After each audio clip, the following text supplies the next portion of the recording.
Here we go. Ride through Houston, Texas, flexing, rolling through the SWAT. Repping for the city, hear 'em in the parking lot.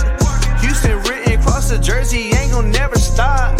Just fans got me tuning in, waiting for the drop.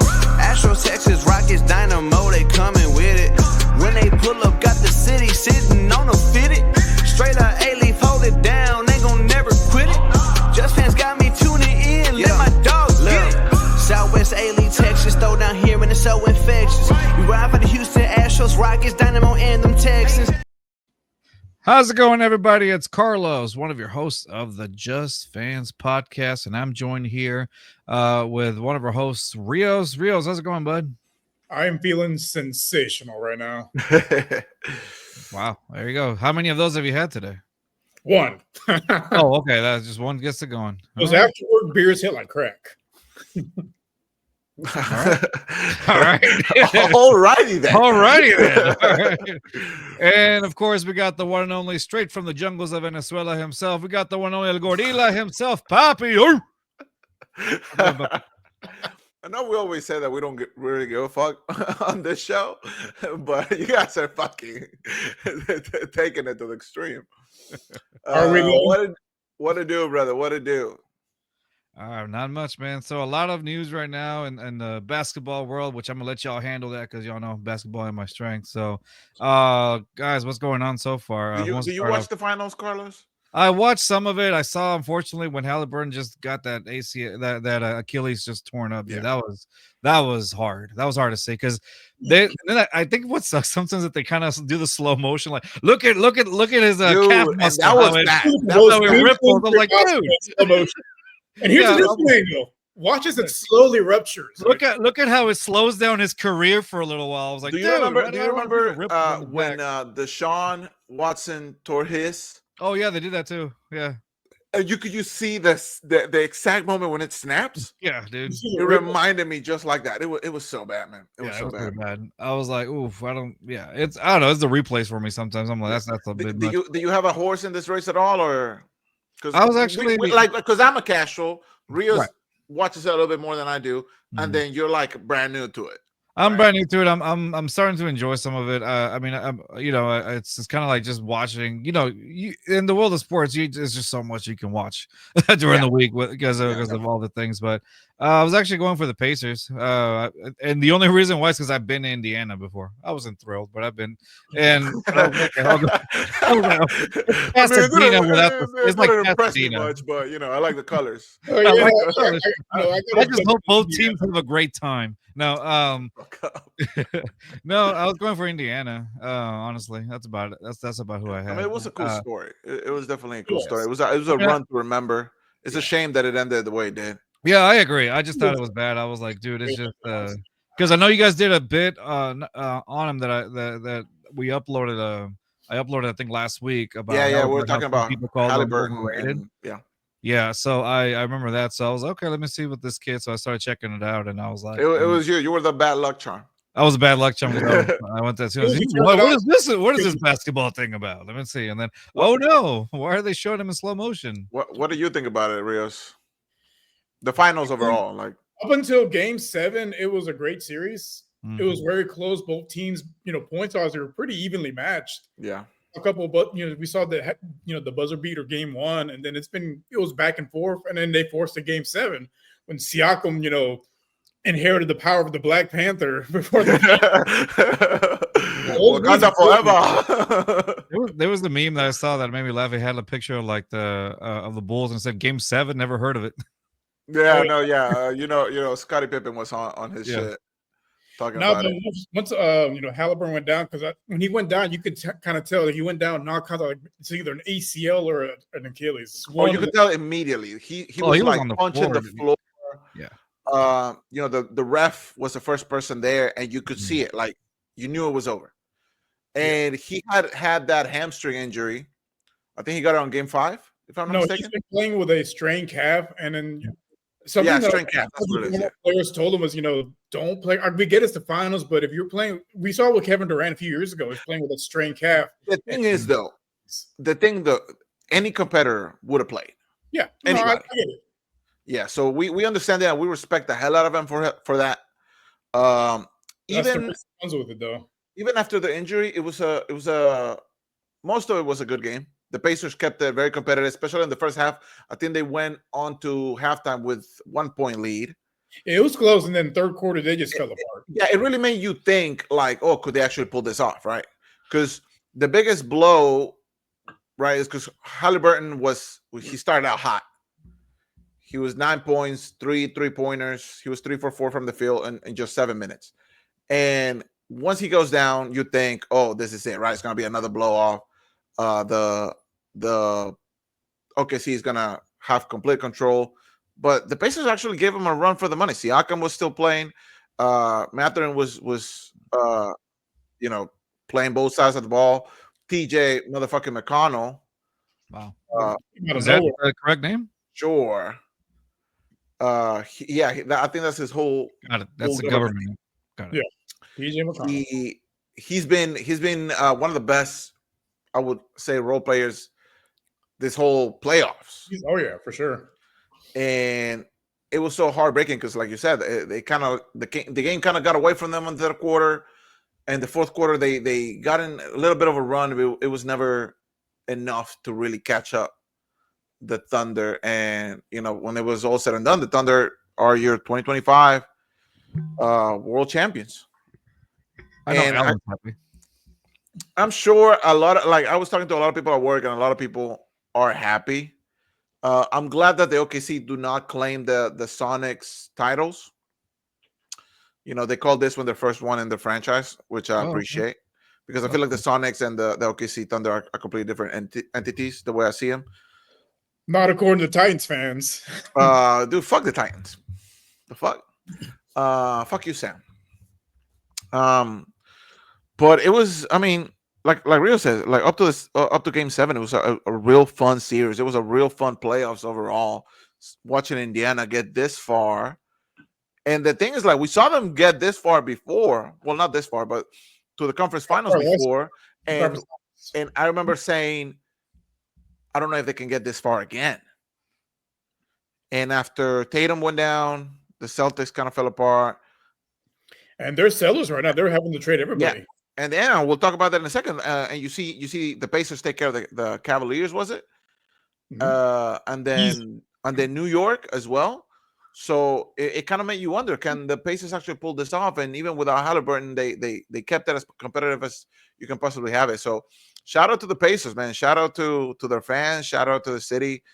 They really showed out this playoffs. Yeah, I think if Halliburton doesn't go down, I think they win the series. Because they could have. They really could have. I said if it goes 7 games, I'm going to go with the Pacers. But yeah, more than I foresaw Halliburton going down early in Game 7. Yeah, and you got to give their props to OKC as well.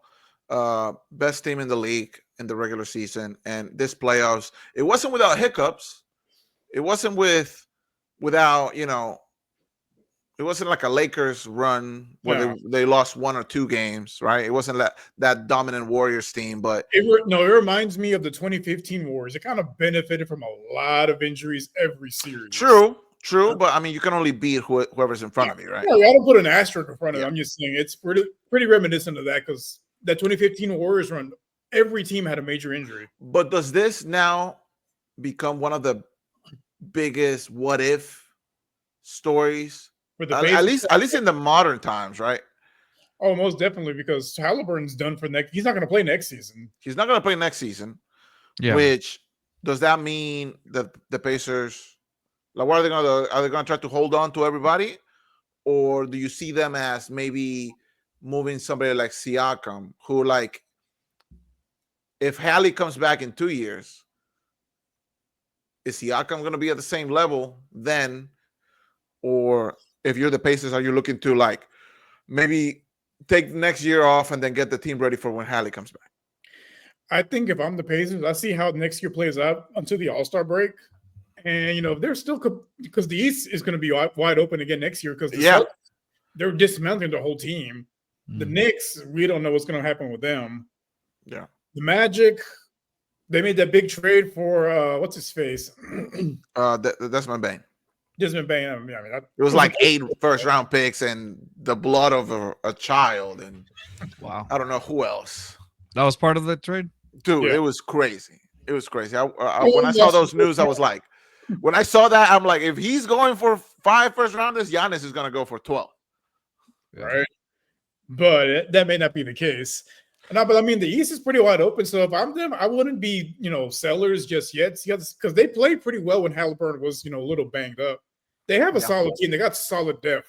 And in today's NBA, it's more about having solid depth than having a bunch of superstars. So after that morning of the finals, we got some breaking news.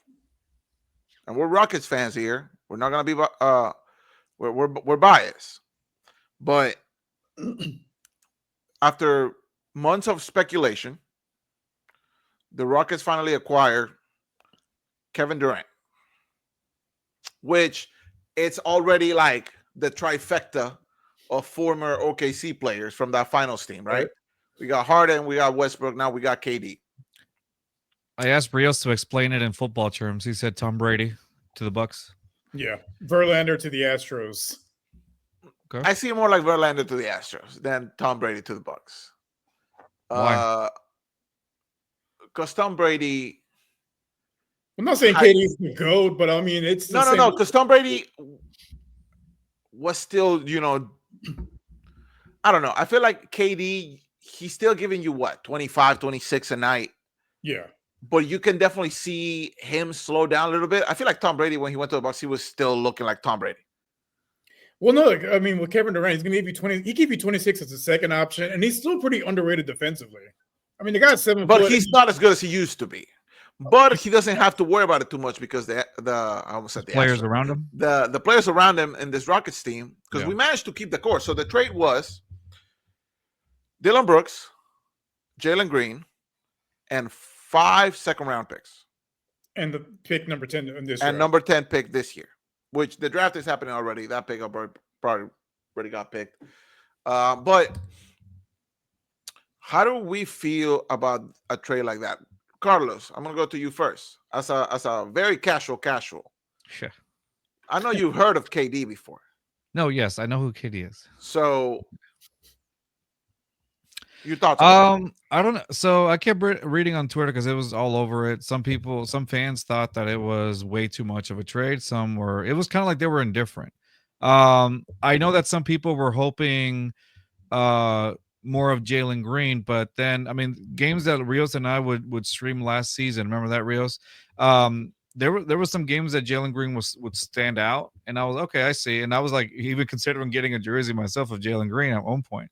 And then there was a game when I think you and I, Rios, were watching. I can't remember which one it was. Might have been the one that where all the guys from the Philippines were like looking at the same time, and then we were expecting. Yeah, it's a weird story.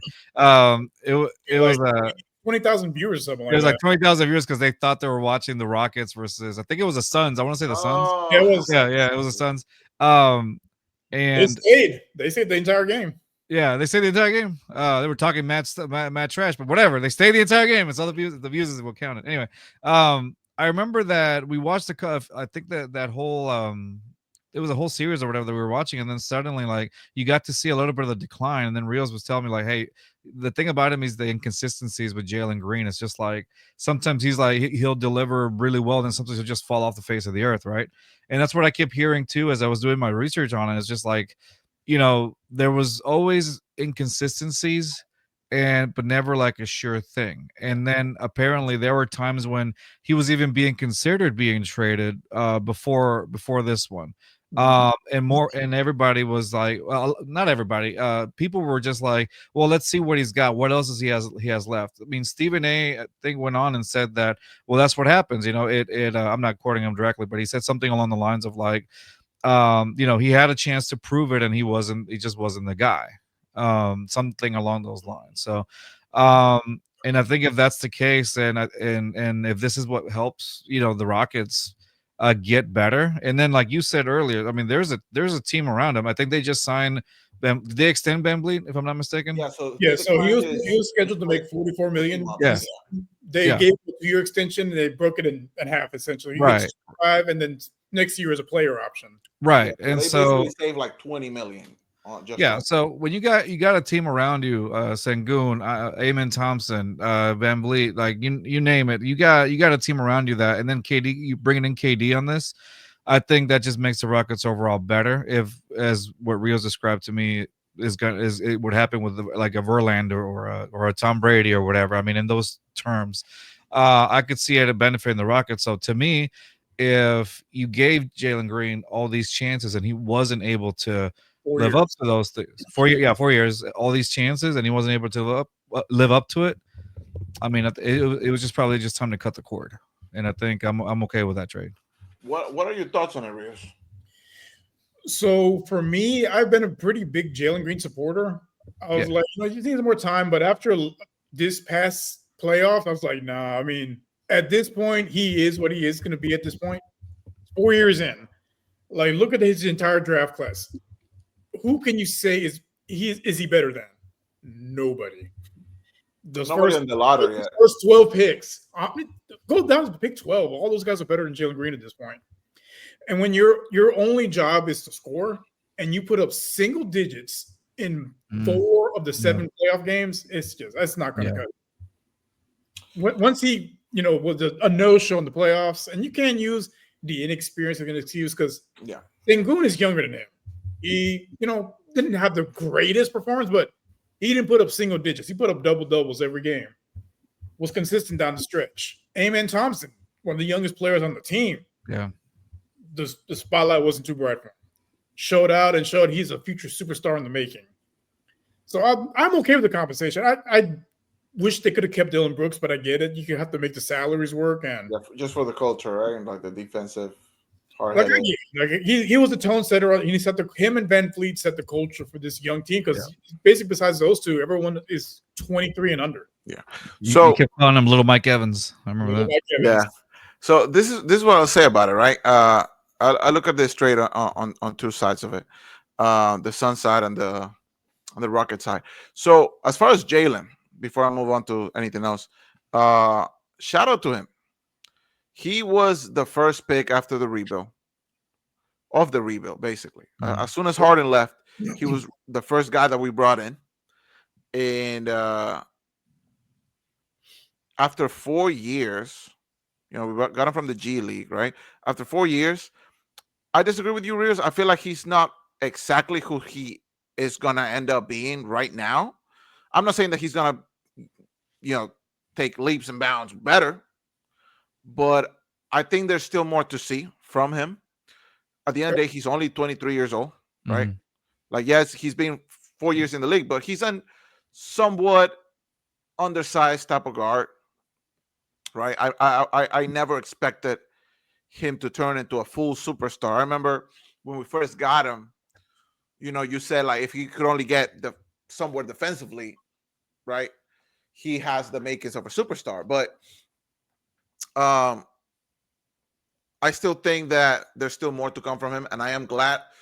I'm not necessarily happy that he went to the Suns because I feel like there are better situations out there, but I hope that the Suns blow it up. I hope Devin Booker goes somewhere else, and I hope that Jalen has a place where he can succeed without much pressure, because I feel like he was getting a lot of pressure from the Rockets fan base, deservedly so, just because everybody else is taking leaps and he was kind of just steady.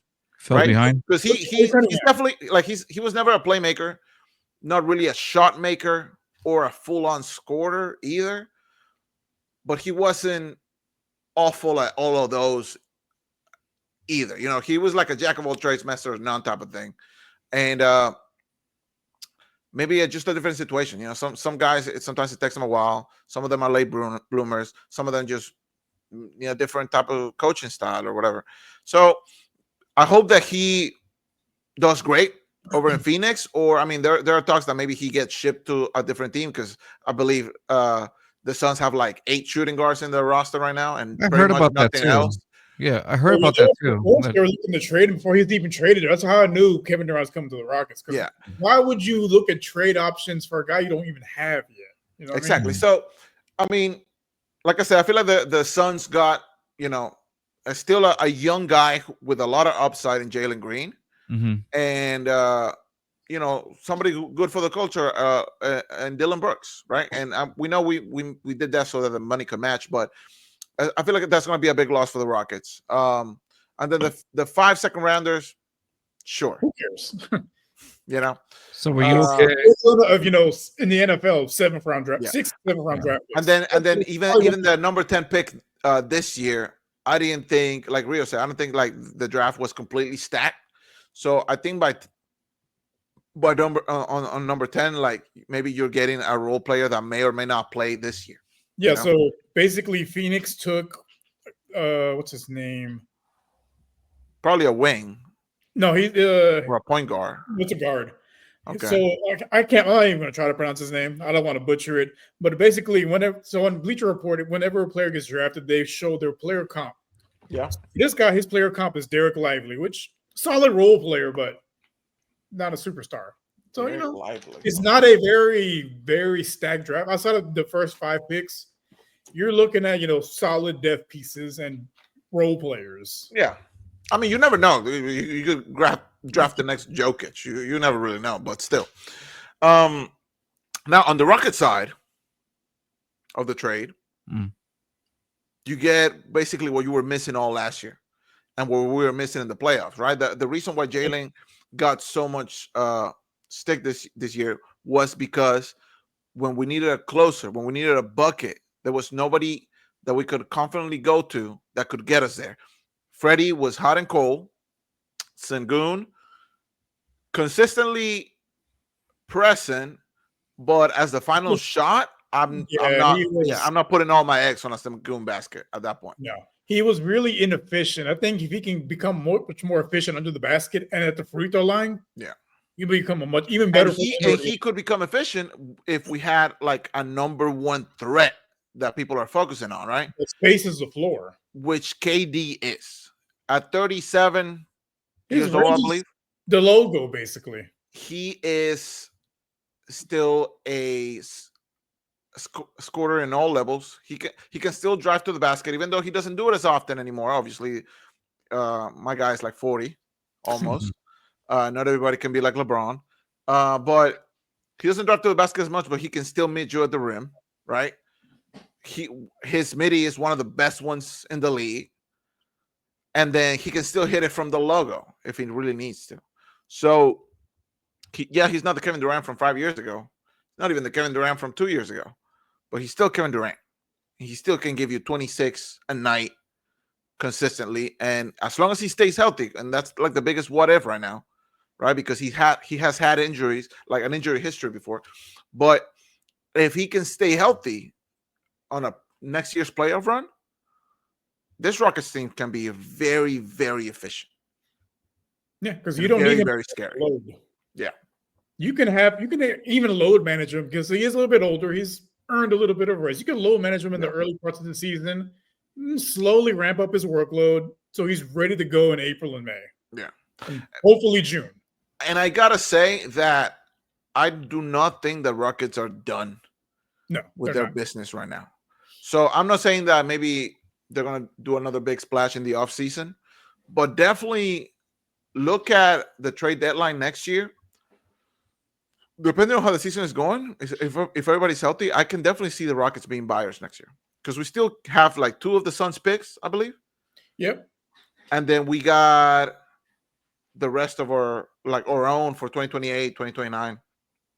We got a Dallas / Phoenix swap as well. So we got picks galore right now. Not just that, they also still have, because little Mike Evans took less money and Kevin Durant probably going to sign an extension and take less money. They're going to have the mid-level exception and a bunch of cap space. So they're probably not even done this offseason. Yeah, so they can definitely get like a backup point guard from that. Maybe another wing. Even a starting shooting guard.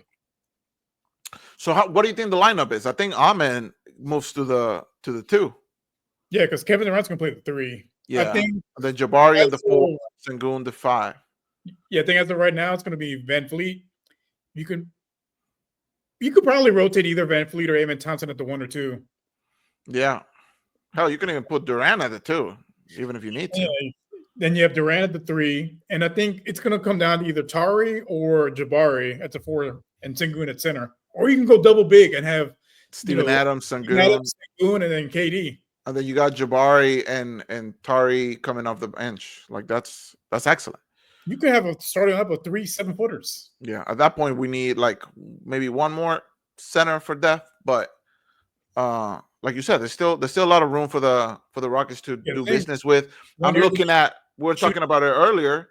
The Celtics might be, blowing it up a little bit. They're not going to go crazy and trade Jalen Brown, but somebody like Derek White might be in the market. Well, and I feel like it would fit perfectly with what we're trying to do. He's probably the best 3-and-D player in the league. Mm-hmm. He's a great playmaker. He's a great scorer. He'll give you defense. And he can hit the 3 consistently. So something like that would be amazing. I'm afraid that we may have to give something very good for somebody like that. Maybe like a Jabari and picks. But I feel like Derek White is one of those players who is like a cherry on top of the sundae that is KD, right? Like he doesn't just move the needle. He can maybe even put you over the hump. I mean, just according to Vegas, they have the second best odds to win the NBA Finals next year. They went from, maybe 10th best odds to second with one move. Then again, we thought the same thing about Brooklyn when they got him and Kyrie and then Harden, and that never ended up working out because of the injuries, right? Yeah, they played a total of 10 games together. Yeah, so that's the biggest thing. There's also rumors about maybe Harden coming back. I heard that too. I was wondering. I was like, I don't think that. To me, that doesn't sound. Is it feasible? Yeah. Space in the ammunition. Like, would it happen though? I don't see it. Like, what are the chances of it happening?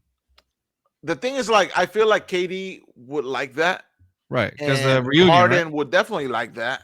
Yeah, I wouldn't necessarily, because my guy is also old. So, like, the thing with KD, right, is like, let's say we extend them, you give him a 2-year deal type of thing. If it doesn't work out in 2 years, you either let him walk or maybe you trade him for pennies on the dollar, and you still have this really young core, right? Mm-hmm. The thing is, like, do you want to have 2 aging superstars, right? Because by the time that comes around, if we didn't win a championship, that we're just stuck with basically a bad contract or whatever, right? Yeah. So it's just something that, like, if the Rock and Harden, amazing playmaker still, and he still is very consistent in the regular season. The playoffs, it's very hit or miss with Harden, mainly misses. Does Ime Udoka really want a guy like that? No, who's not going to put an effort defensively? Exactly. That's going to be my point. Like Coach Udoka, he's real big on playing hard on both ends of the court, and James Harden has never been that, even in his prime, much less now as he approaches the twilight years of his career. It's just going to happen. He's still an amazing playmaker. He still has one of the best visions, like core visions in the league, and like the way he creates and the way he can isolate still and get to the basket. It still amazes me how good he is, and it makes me miss those times where he was giving you 45 every single night and going to a strip club every single night. He put a lot of people through medical school. Dude, he was giving everybody triple doubles. He was giving your favorite player triple doubles. I mean, that 2019 Harden season, that's got to be one of the best offensive seasons I've seen in my life. That 3-year stretch, what was it like? 17, 18, 19. That was incredible. There wasn't a more dominant offensive player during that span. Nope. Not even Curry, not even KD, even. When did KD win the MVP? 2014? I think so. Yeah. So yeah, and after that he joined the Warriors and all that. So even then, Harden was still carrying. And he was really a one-man show. So I don't know how feasible. I mean, it is feasible, but I don't know how, if it'll happen. I highly doubt it.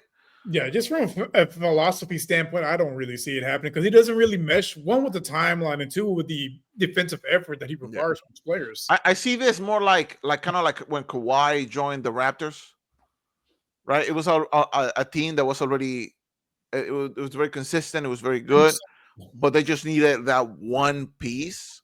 They had to trade DeRozan to make it happen, but it actually ended up working out for the Raptors, right? Got them Once the you- first title in their franchise history.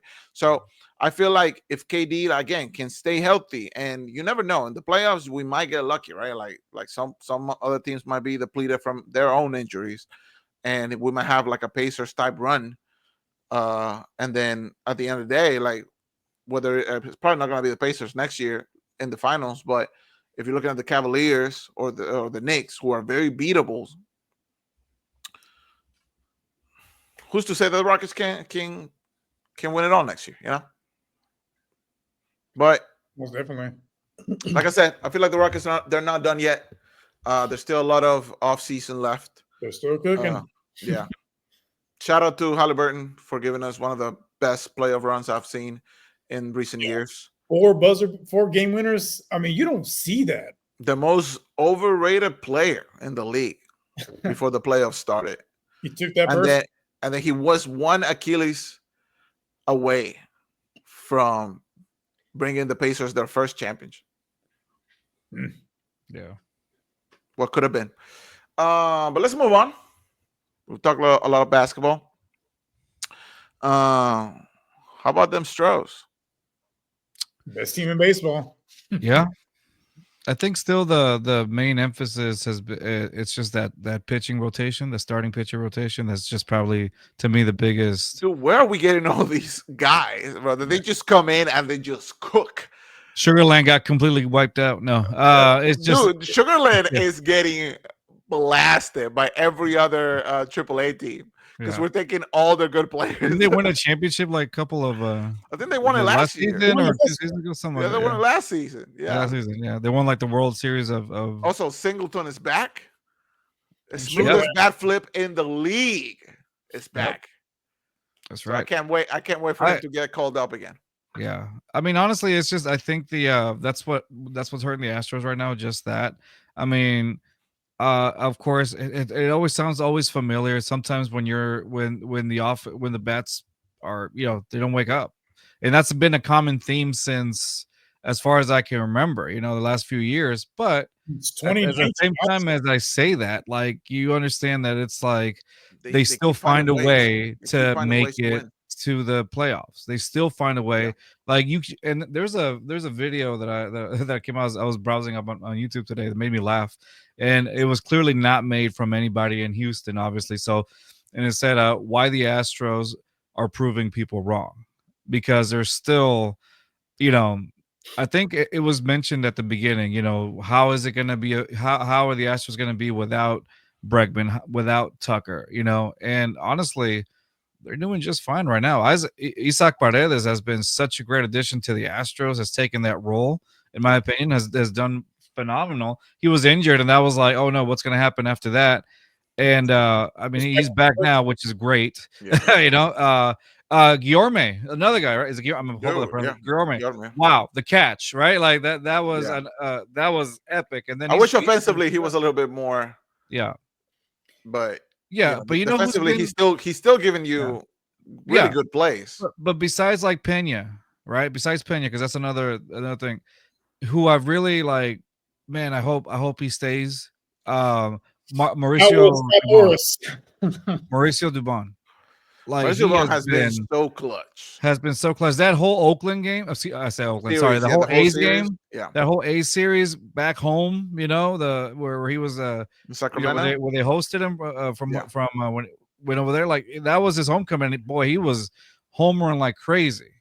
I think Mauricio Dubon is very underrated, and he's just. I mean that kid's been phenomenal. So I'm hoping that.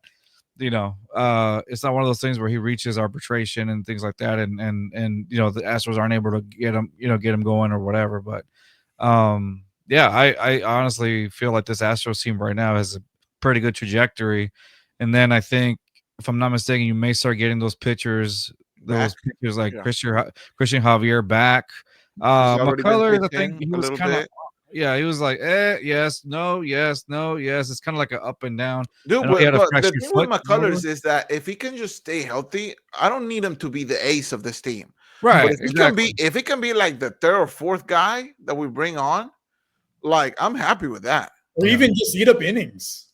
Yeah, Yeah. just eat up innings. Yeah, Or eat up innings. and also Framber, man. Like every time I feel like I'm ready to give up on that guy, he comes in and gives me 6 innings of like 1-run baseball. Like Yeah. it's ridiculous. Mhm. That's all you need. With You know like who I've 12 been strikeouts or something. It's like, bro, like what can you do this every time? It's just a mental thing, dude. I feel like It that's just a really is. mental thing. It's all mental. You know who I've really been impressed with though? Rio's our guy that he was on here on our show, Colton Gordon.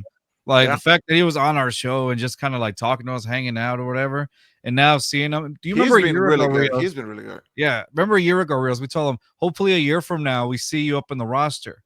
Yeah. Here we are a year later. He's on the roster. He's one of the start. He has been really good. He has been consistent. I gotta say. Gusto. Gusto, I feel like he's a hit or miss sometimes. I mean, you can say that about Fromber too. Yeah, true. Yeah. Yeah. Like the expectations on him aren't that big, and he still gives you like really solid outings. Hunter Brown. Hunter Brown has been elite. He has shut both of us. Like we were both, pretty on him last year about not He's being been the guy. elite this year. Like the command is finally there. The consistency is finally there. He's been top 5 pitchers in the league, maybe even top 3. I'll go top 2. Could be. Not He's top not pitcher. Top pitcher. He's number 2. For me, he's number 2. Yeah, and then we still got Josh Hader closing out games. And he's still elite. He's still elite. Best closer in baseball. America's closer at this point. Sorry, Presley. Abreu, yes, he's hit or miss, but lately he's been very good still on the mound. I think Abreu has stayed the same since he started. Well, remember last year he was just walking everybody. That's true. Last year he command, like this year he's found the command a little bit more. Like he fixed it or he worked on it or whatever. Yeah, he's found the command a little bit more. He stays in the strike zone a little bit more, and that slider is still pretty killer. Yeah. But it's just whenever he doesn't have it, that's when he starts throwing wild pitches and just walking everybody when people aren't chasing it. But the biggest story of this Astros team, the biggest turnaround has been Jeremy Pena. Who just hired Scott Boras. Exactly. So it's there's a few question marks out there, right? So looking at Twitter, the Astros Discord, they're talking about that the Astros were already in talks with him. Yeah. Very advanced talks about an extension. Exactly. Before the change in agent. So then what happens, right? Because Altuve, love the guy to death. He's the GOAT for this Astros team. And this is still very much his franchise. But once my guy leaves, who's out here to take the mantle, right? To me, right now, if we can get him to stay, he can stay this consistent. But I don't need him to bat 300 for the rest of his career. But if he can stay like 290, 280s, like why can it not be Jeremy Pena? He's never been like a power hitter, but like ever since he moved to this leadoff spot, he's getting on base like crazy. He can run the bases unlike Altuve, and it's okay. And like if he can give you like 20 home runs a year, we're still gonna take that. Well, when we talked about it last year, we were like, maybe if Pena moves up in the order, that'll, boost his confidence. Because when he was higher in the order during the World Series run, dude was hitting everything. I think he was second or third, right? No, I think he was second. He was batting, I think, second or third during the. Yeah, I think right behind Altuve. I think it was him. But like when they moved him down to like 6th, 7th, 8th, like I think that affected his confidence, and he just didn't trust his swing. You move him back up, to lead off, and you see the difference. And I'm not gonna lie, the swing still look kind of wonky to me. He's still chasing, but it's working. So we think he's still chasing, but I mean, it's not a lot less. Yeah, it wasn't as my bad. My guy would it would be thrown behind him, and he would still try to swing at it. It was crazy. You could throw a beach ball, this dude would try to swing at it. But I feel like this Astros team, man, is just. Like Rios always says, they're inevitable. And we're definitely going to take the division. It's not without a doubt. They're 3 guys. guys. The Rangers, they need to be that fall off needs to be studied. It's a year. Investigated. They're talking about taking over the West. Bro, you guys did it for 1 year. Barely. And I have questions because I don't know, man. Yeah. Something's up. They need to investigate that year. And then it's it's just one of those things where like if you go into the postseason, does this Astros team have enough? Maybe once all the pitchers come back and hopefully they stay healthy. And you're forgetting, we still don't have Jordan. We still don't have Jordan's Jordan. still out. Which, I mean, Does did he the stop hand playing fall off? exactly? Can Does he somebody still tell have me? his- Does he still have 5 fingers in that hand? Nobody knows. Nobody's seeing his hand. He's gonna come back with the Terminator arm. Was that thing that JJ Watt had on his wrist at one point? Remember that on his fist, the wrapped up. Yeah. He played with it for a while. Oh yeah. It's clobbering time. It's clobbering time. Mhm. Dude, I don't know, man. This it definitely hurts to see Bregman and Tucker leave, definitely, but the Astros have continued to be dominant in the West. Bro, so now you would you legitimately say now that you can add them to the list of Springer, Correa, that have left with now Tucker and Bregman, and the Astros have still been, at the level. Even Garrett Cole as well. Like Garrett Cole, yes, So how many guys is that now? 5? It's a lot. Yeah. And they still continue to dominate. And mind you, not just the AOS, the AL period. They're like 3 games out of first place in the entire American League.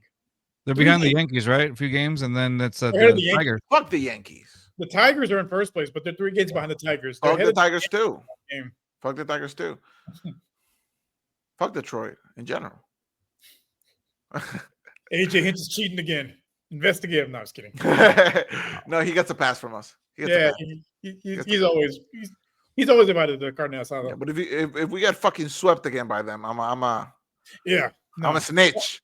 I'm a fucking snitch, bro. I'm gonna go to Detroit and start banging cans like in the stadium so that they get investigated. But Sir, you're not allowed back here for the 3rd time. Right? I'm talking about Cam Smith. It's like Cam Smith, dude. Yes, Cam Smith. It's crazy. Wow. He's having one of the best rookie seasons of this, rookie class. Getting no respect, by the way. None. You're right. No respect. Getting no respect. The thing is, like, with Cam, he's like, he doesn't hit for a lot of power, right? So, exactly. But, the media likes the homers, the walk-off homers and like, crazy defensive plays, which he doesn't give you a lot of crazy defensive plays, but he hasn't had to, Yeah. I mean, they're pretty elite as it is. You don't really need elite production from the right field, it doesn't get that far. And that's the thing. A lot of the guys that they've gotten have been productive. Exactly. But do the Astros make any moves? Are there any moves to be made? I think they were trying to talk about a left-handed pitcher. No, I'm sorry, a left-handed bat. I apologize. Yeah, but no, I think they need another lefty because last year you had Jordan Hayward back to back. Yeah, I heard Jason Hayward was Jason Hayward, right? Yeah. Like, because I think he just got dropped by the Pirates. Mm-hmm. That's one of the names that came out in the Twitter sphere. Because I remember he came to us last year and he was very, very consistent when he did play. Mm-hmm. I would love another left-handed batter. Walker still needs to really figure it out. I really hope he does, man, because if the Astros want to make any noise if the Astros want to make any noise during this playoff run, or big free agency signing, needs to get it together. Mm-hmm. Defensively, he's great. Very consistent. Way more secure than when Abreu was on the back. It's just the production, man. Like I'm gonna need a little bit more. He's batting around 200. Yeah, I think it was 212 last time I checked. Something like that. I remember last time I saw him at a game, he was 189 or something like that. I'm like, my guy, I could probably do 189. No, not likely. And maybe if I don't, at least I'm not getting paid millions to do that. League minimum. I would bat 100 for league minimum. Getting hit by the ball doesn't count. Yeah, right. I'll just bunt. Bunt the whole time. Yeah, I'm looking at an article on the Athletic, and it does talk about how Dana Brown keeps talking about a left-handed bat, and they talked about however, they're talking about the trade deadline, 6 weeks away. Yeah, this article came out. Let me look at the date, June 24th. Yeah, okay, so yeah, about 6 weeks away. But it is the thing Astros could quote unquote afford terms. What could they afford, right? Apparently there's again rumors according to this. However, the Orioles are open for business for Ryan O'Hearn. Cedric Mullins are rental left-handed bats that make a lot of sense. Hey, Cedric Mullins wouldn't be the worst thing. Yeah, he can be consistent. Yeah. If the Mets make their former top prospect Brett Batty available as well, I don't know much about him. So White Sox is Mike. I'm gonna butcher this. Mike Talkman, left-handed hitting outfielder. Hey, we could always do with more outfielders, to be honest. The Rockies is Mikey Moniak. Moniak could be good. The thing is, like, I don't trust anything coming from the Rockies. Freaking Brendan Rodgers, like, who? Yeah, he can't hit. And that's the thing. So another guy that I forgot to give his flowers to, Jake Myers. Jake Myers. I was just thinking about him too. Yeah. But Chas McCormick, though, what a fall off right now. What was that? Was that a fall off? Because I don't think he was ever very good offensively. Well, I mean, offensively, okay. He had like that good run in the World Series. Yeah, he had his moments, especially against the Yankees. He has his moments, but offensively, he was probably the best of the worst that we had. Mm-hmm. Yeah. I mean, out of the trio of him, Abreu, and Jake Myers, he was and Lemis Diaz too. Like, yeah, he was probably the better one. Yeah, but Jake finally turned around, and he's been very even on base. He's been getting on base. He was getting on base. Yeah. I was watching the I can't remember. It was the Angels game with your dad, and we went to go visit, and then we just saw Jake Myers get on base. He's been hitting he's been having games where he's hitting like four out of 5 type of thing. Yeah, that's basically what it was. He was getting on base. Yeah. The defense was always there. It's just we needed him to pick it up at the plate. Exactly.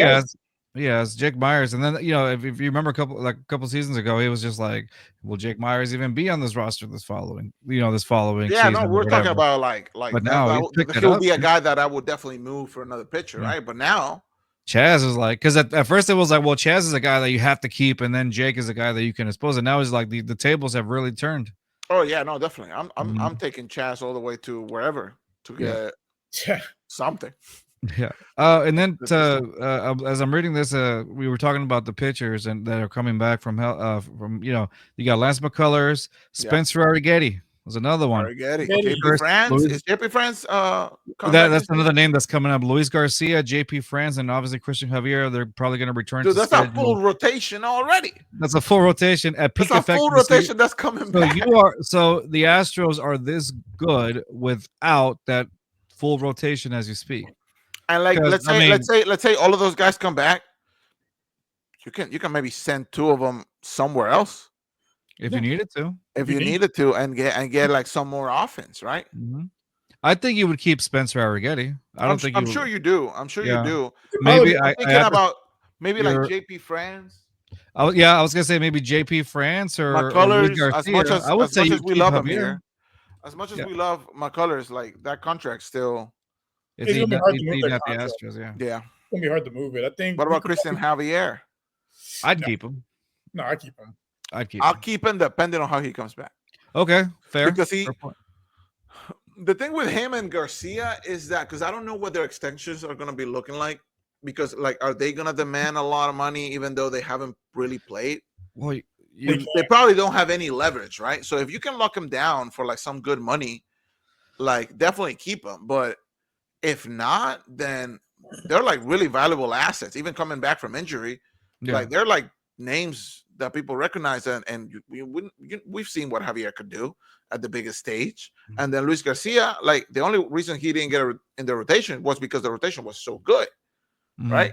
And let's be honest, if he was healthy, he would probably be our 3rd guy. Also, Ronel Blanco, like he's not Now coming back Blanco, this well, year. he's going to be out for like He's a not coming whole. back He's this year, done. but hell, Yeah. next year he's coming back, right? So Wait, was he Tommy John? Yeah, he was Tommy Yes. John too. Oh, then was it Tommy that's John? going to be. Yeah, he was Tommy John, so he's going to be out for a good while. Well, what am I thinking? It was something else. No, it was Tommy John. He's going to be out for quite some Next year. time. So I mean, the Astros have so many goddamn pitchers, bro. I'll trade 3 of them for. Do the Cubs need pitching? Let's get Kyle Tucker back. Let's get Kyle Tucker back. Yeah. Yeah, that's something. And like I said, it's just those guys, man. Those guys that you even Carantini sometimes will surprise you as well. Like Carantini. Hey, that 3-run homer. Yes. What was it last week? Who the hell were we playing? Was it the Angels? I think it was the Angels. I think so. Yeah, dude, he came in clutch. And we're also forgetting about Yainer Diaz. Yeah. This is Like a very solid team. It's a very solid Astros team. Yeah. I feel like once like Jordan 2022. comes back, because the thing is, like, honestly, guys, I don't want to see Altuve in left field anymore. I just don't. Yeah, no. I just don't.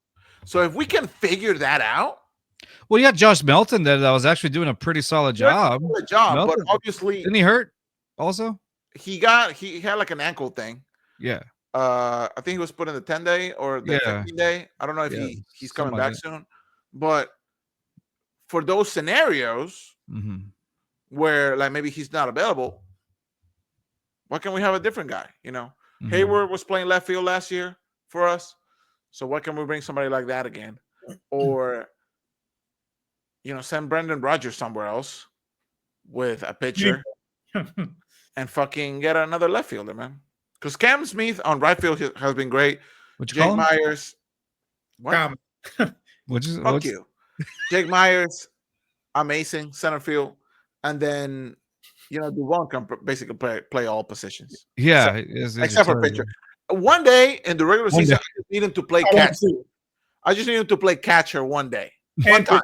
I want to see him throw, just like we had with the Machete. Man, I'm not there throwing pitches. Yeah, fuck it. What a 70 mile an hour. If he can throw like sinker. a 65-mile knuckleball. Yeah.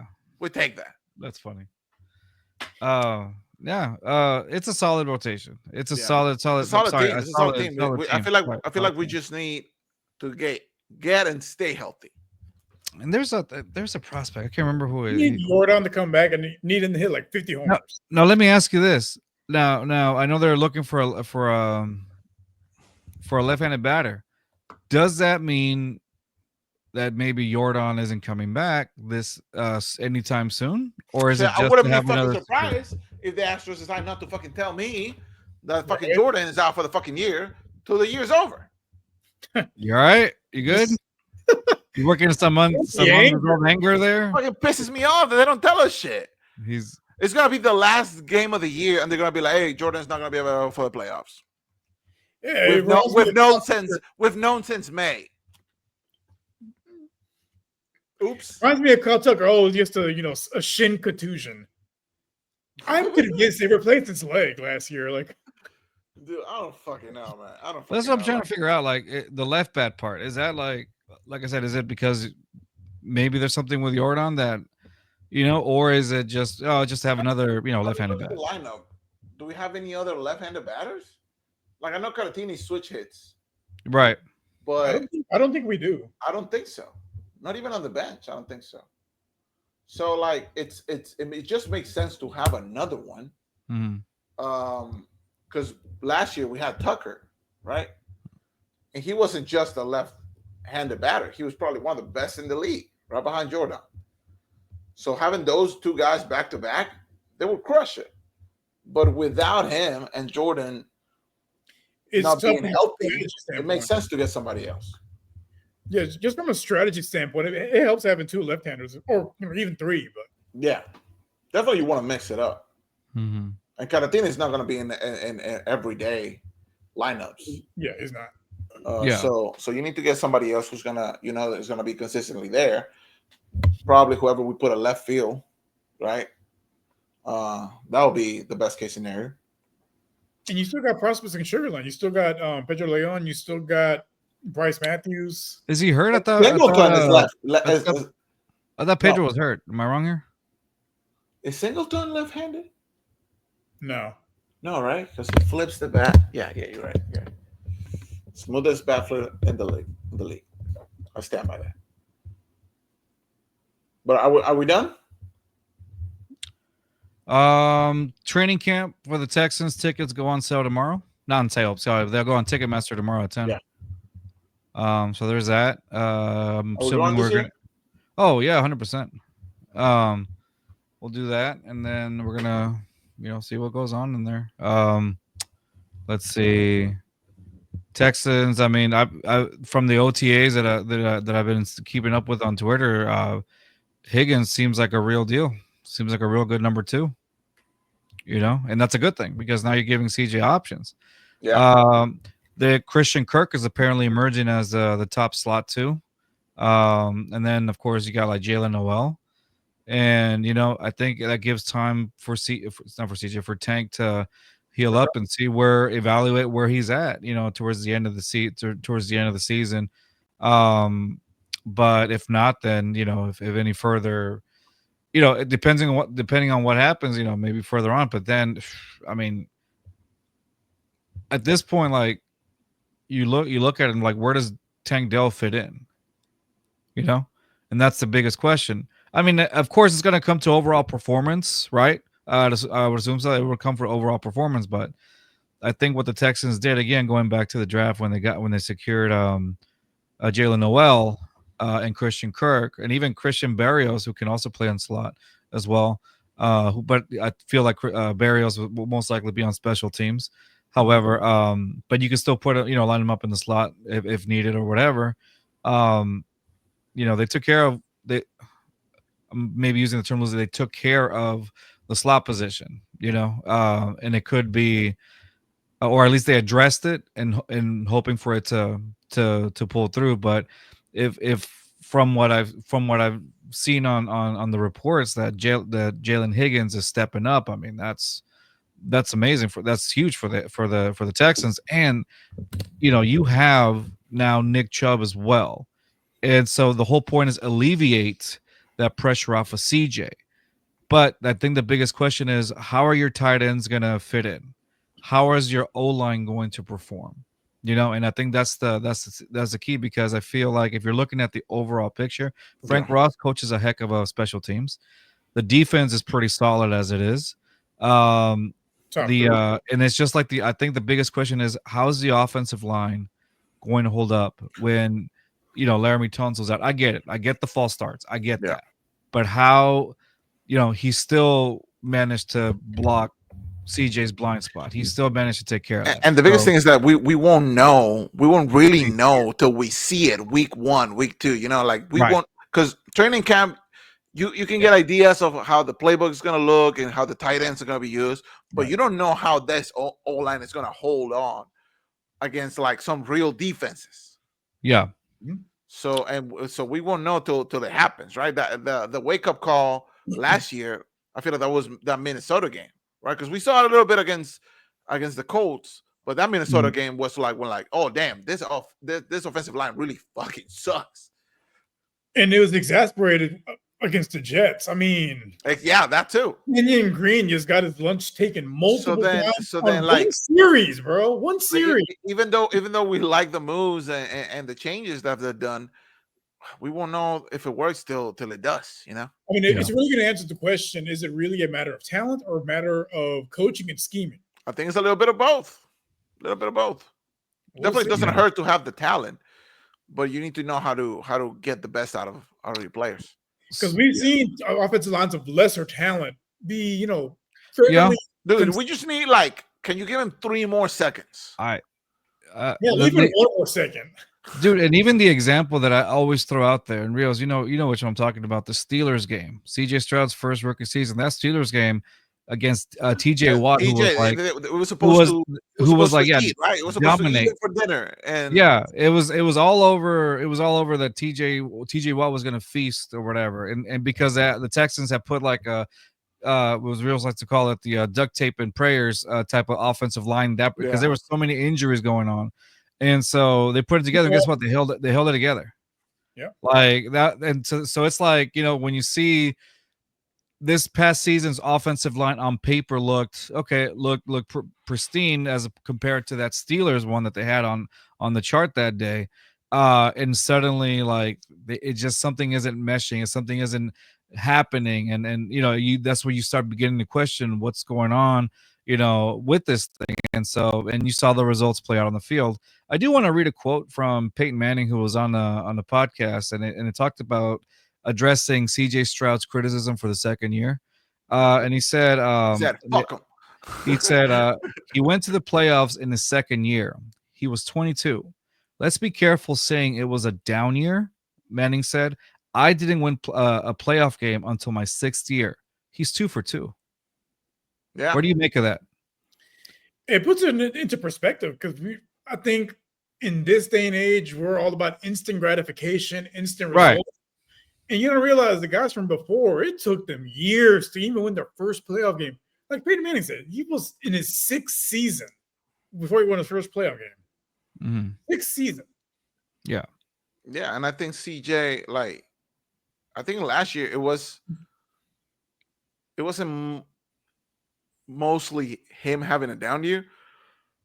I feel like offensively the team just wasn't what we expected it to be. I mean, if you take it to perspective, Patrick Mahomes was in the Super Bowl against the Eagles. He was pressured just as much as CJ was being pressured every single week. They got killed. And it's Patrick Mahomes. Does that make sense? And so do y'all have the same bug at home? What's going on? No, I was just making like y'all both y'all like that because it's like the third or fourth time he does it. Yeah. I'm like, shit, I guess it's going. Hey, you guys have seen the mosquitoes down here. Yeah, he's got some bad mosquitoes over there because he lives down in that Richmond. Yeah, he lives by the swamp. Yeah, hey, he could ride them to work if he wanted. The motherfuckers pay rent. He has to knock on the door before he goes to the restroom because one of them might be on there. Oh, is it your turn? The motherfuckers have jobs too. Yeah, but that's what I'm saying. So I think him having a down year. I know we mentioned it here also that if he was having for CJ that he was having a down year because of the way it seemed. But then when you take it into perspective, I mean, it's just a lot of the guys now that were that are doing shows nationally are starting to realize, hey, it was the offensive line, which is things that we were talking about before. The offensive line did him no favors. And this might be the year. This might be the years where they just shut everybody up. It's just the mentality. Like when you have your best offensive player, posting his fucking cleats after a blow loss on Christmas, that speaks volumes as far as the leadership in that locker room. Yeah. So I'm hoping to see. I mean, I'm happy again.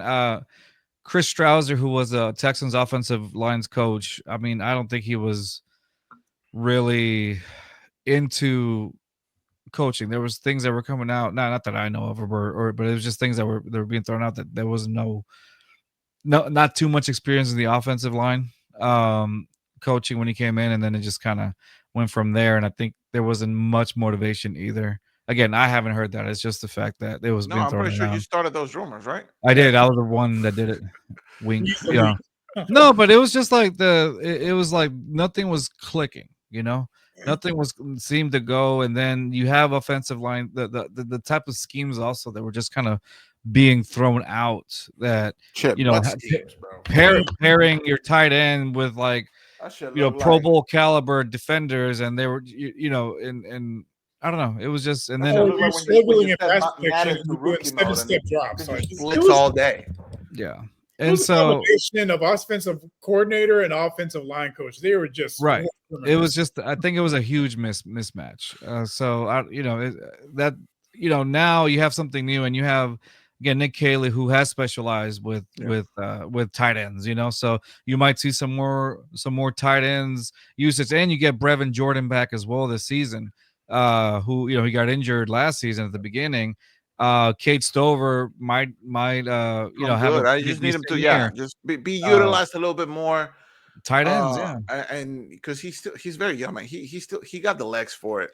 But you got to see some flashes last season of Kate Stover here and there, not too much. When completely utilized, and even CJ and Schultz with how consistent they were year one together.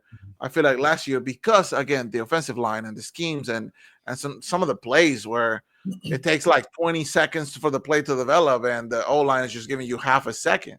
Yeah. It's like it was never going to work. So I'm hoping Stover and just the tight ends in general, and some of these new wide receivers are utilized to the best of their abilities this year with the new coaching, new scheme, and everything, and like a backfield threat like Nick Chubb and Singletary, just being a dual threat, right, in the backfield. So Singletary, sir, he's in Buffalo. Yeah, not fucking Singletary. Oh, fucking Pierce. Tripping.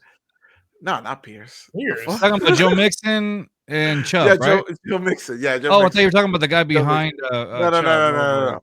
Pierce. Hey, I like Singletary. Pierce probably isn't making his roster. Let's be real. Say it again.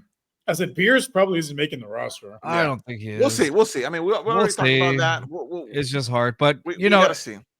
Like we mentioned before, I think it's a wait and see now. See how. Now you're in 3, and then I mean, it can go both ways because you're like, well, he's been in 3 different offensive systems, or whatever. But now it's like, yeah, but I mean, you never know. You never know. He might actually pull through, and he might actually pull through. We'll see. It's very at this point now. If the team went out to get someone like Nick Chubb, that kind of says something, that too. So I don't know. I'm hoping the best for Pierce. I can say that's all I can say. I'm hoping the best for Pierce. Definitely. I'm pulling through and things like that. I will say this before we go. We don't really cover it, but SaberCats rugby, they're in the championship. Houston team. I mean, to me, if you're a Houston sports fan, check out SaberCats rugby. Like that is. Where are they playing? Iowa? I want to say it's no. They're going to Rhode Island. They're going to Rhode Island. They're going to Rhode Island. Fuck Rhode Island. So made up state. So we said it's a made up state. Okay, fucking Houston bigger than that. Did you just say it's a made up state? Made up state. No. But they're having a watch party. So, but I think they'll stop playing at 1 p.m. Central Time. When? Saturday, June 28th. Fuck, I'm already working. God damn it. Are you working? Yeah. I mean, Rios and I have gone to we went to a game, and I mean, I liked it. It was entertaining. You know what we need? Hockey. What's that? Right. Are you a proponent of hockey? Like for the city? I mean, we had Houston had the Arrows. I've been wanting to, and Houston doesn't have a fucking team. And I refuse to root for a Dallas team. Fuck Dallas. It'll be a cold day in hell if that happens. It's funny because like sometimes when I go to San Antonio or I go to Austin or whatever, people will be like, "Oh yeah, Texans," because I'll be wearing my Texans jersey or whatever, and I'm like, "Bitch, get your own fucking team." Oh, we don't need you guys. Fuck this shit. H-Town till I drown. By the way, the team they're facing against they're going to be playing in Rhode Island, and they're playing the New England Free Jacks in the championship. New England. You said Free Jets? Free Jacks, FREE, and then new word Jacks, JACKS. Free Jack. Free Jack. No Y, J, Jack. Yumbo Yak. Yeah, stupid ass name. So, before we go, last thing, can I go back to baseball for one thing? No. Okay. Well, that's it, guys. Now, well, what's up? I thought this was. I think this is something we should talk about. Just get your opinion on this one, obviously. Marte for the Diamondbacks. Yeah, he was in tears on the outfield because. on the field because some. Oh, I'm trying to not use a derogatory. Whatever, some idiot decided to start making fun of his mom when she passed away in a White Sox game, right? Right, correct. I don't know. To me, it was so they actually got the guy, they got him out, but he's actually been banned from every single ballpark in the MLB, which is good. But I'm just thinking like just the overall aspect of it, like that's just too far. People take it too far. Like It's Dude, stupid. I hate on teams. I hate on cities, states, even countries. You hate a lot. Hate. Hate. But To go that don't far. attack the person. Insult You know, someone's dead mother. Like, come on. you can attack their team. You know, the crest, the name, the like. Don't attack the person. Go for the logo. Fuck the logo. But yeah, don't attack the person and don't attack their family, especially family that's dead. Like, come on. It's Yeah, human. It's, Like it's these human. guys, their lives are not private. You know, like they can't help that the media knows, right? That they have a loss in the family. Somebody like your mom, dude, like who I don't even know where I would be without my mom. Shout out to mom. Right. And then some 22-year-old dirtbag just starts chanting bullshit at you about her, and it's just like, regardless, dude, regardless of anything that you have to say, I don't care if your team is better. I don't care if your team is worse. I don't give a. I don't. At that point, it's not about sports. It's about attacking another human being, dude. You're a piece of shit for that. And attacking his dead mother, I'm like, you gotta draw the line somewhere. And it's honestly, I don't think that's enough. I will want to see his name and face plastered everywhere, so he can be publicly shamed. Because I would too. I think that would be a good one. Just like seeing the name, like, oh, who is it? Okay, good. You're not. Show his face everywhere, like we do for other stuff. Put this dude. We should do like in Game of Thrones, and he just walks the streets naked while somebody yells shame at him. Shame. All right. Like, no, here's your chance. Exactly. I think that's me being lenient. It is. He deserves so much worse than that, but that would be the starting point. We're not advocating for violence, but fuck that guy. I mean, if a random fist hit him in the face, I wouldn't shed a tear.